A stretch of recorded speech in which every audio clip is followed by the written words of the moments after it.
இன்றைக்கு 2026 நடைபெற இருக்கின்ற சட்டமன்ற தேர்தலுக்கு இன்றைக்கு தேர்தல் களத்திற்கு முதலில் களத்துக்கு வந்திருக்கிறது அனைத்து இந்திய அண்ணா திராவிட முன்னேற்ற கழகம் தான். எங்களை பொறுத்தவரை எங்களை இந்த இயக்கத்தை உருவாக்கிய பொன்முனச்செம்மல் புரட்சி தலைவராக இருந்தாலும் சரி, எங்களை ஆளாக்கி அழகு பார்த்து சாதாரண தொண்டனும் கோட்டைக்கு செல்லாம் என்ற புதிய வரலாற்றை தமிழகத்தில் படைத்த எங்கள் இதய தெய்வம் அம்மா அவர்களை எங்களை வாழ வைத்த தெய்வமாகத்தான் நாங்கள் நினைக்கின்றோம். நாங்கள் மட்டுமல்ல, அனைத்து இந்திய அண்ணா திராவிட முன்னேற்ற கழகத்தில் கடைக்கோடி தொண்டன் வரை அந்த உணர்வுகளோடு தான் அம்மா அவர்கள் மறையவில்லை, எங்கள் உள்ளத்தில் உதிரத்தில் வாழ்ந்து கொண்டிருக்கிறார்கள் நிலைப்பட்டு தான் அம்மா அவர்களை நாங்கள் தெய்வமாக வழிபடுகின்றோம்.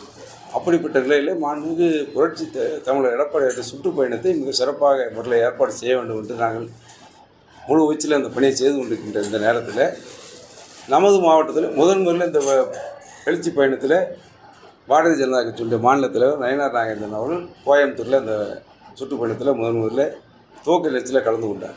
நமது தென்பகுதிக்கு வருகிற நேரத்தில் இங்கே நாங்கள் அழைத்த நேரத்தில் இங்கே வருவதாக அவர் ஒப்புக்கொண்டிருக்கின்றார்.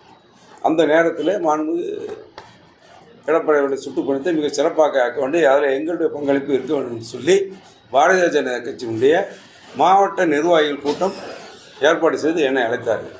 அந்த நேரத்தில் அங்கே நடைபெற்ற அந்த கூட்டத்தில் பாஜகவோடு 98 அனைத்து இந்திய அண்ணா திராவிட முன்னேற்ற கழகம் மாண்புமிகு அம்மாவின் தலைமையில் மிக சரியான கூட்டணி நாங்கள் அமைத்தோம்.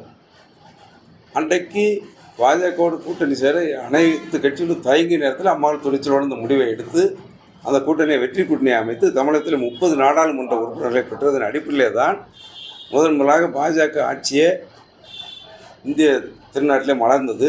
மாண்புமிகு பாரத பிரதமர் வாஜ்பாய் அவர்கள் பிரதமர் ஆனார்கள். ஆனால் பல்வேறு சந்தர்ப்ப சூழ்நிலைகள் காரணமாக தமிழ்நாட்டு நலன் சார்ந்த விஷயங்களில் சில கருத்து வேறுபாடுகள் ஏற்பட்ட காரணமாக நாங்கள் வெளியேறினோம். அதை பயன்படுத்தி அன்றைக்கு 99 திராவிட முன்னேற்ற கழகம் பாஜகவோடு கூட்டணி வைத்தது. கூட்டணி வைத்து அன்றைக்கு மீண்டும் பாஜக ஆட்சி மத்தியில் வந்த பிறகு மாண்புமிகு பிரதமர் வாஜ்பாய் ஆட்சியில் 5 ஆண்டுகள் நல்ல வளமான துறைகளை வாங்கி கொண்டு அவர்கள் வளம் பெற்றார்கள். அவர்களை கட்சியை வளமாக்கினார்களே தவிர தமிழ்நாட்டுக்கு ஒன்றும் செய்யவில்லை.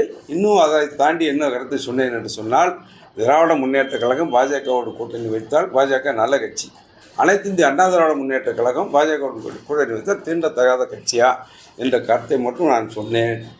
இது இன்றைக்கு அதிமுக பாரதிய ஜனதா கட்சி இன்றைக்கு வலுவடைந்து அண்ணன் எடப்பாடியுடைய சுற்றுப்பயணம் மிக எழுச்சிமிக்க சுற்றுப்பயணமாக தமிழகம் முழுவதும் பேசப்படுகின்ற நிலையில் இருக்கின்ற காரணத்தினால் ஏதாவது குழப்பத்தை விளைவிக்க வேண்டும் என்ற காரணத்தின் அடிப்படையில் என்னுடைய கருத்து தவறுதலாக நாங்கள் நித்தம் வழிபடுகின்ற எங்கள் குலதெய்வமாக இருக்கின்ற எங்கள் குடும்ப தெய்வமாக இருக்கின்ற அம்மா அவர்களை நான் மாற்றி சொன்னதாக கருத்து புனையப்பட்டு சில ஊடகங்களில் வந்தது. அது முற்றிலும் தவறானது என்பது தெரிவித்தேன்.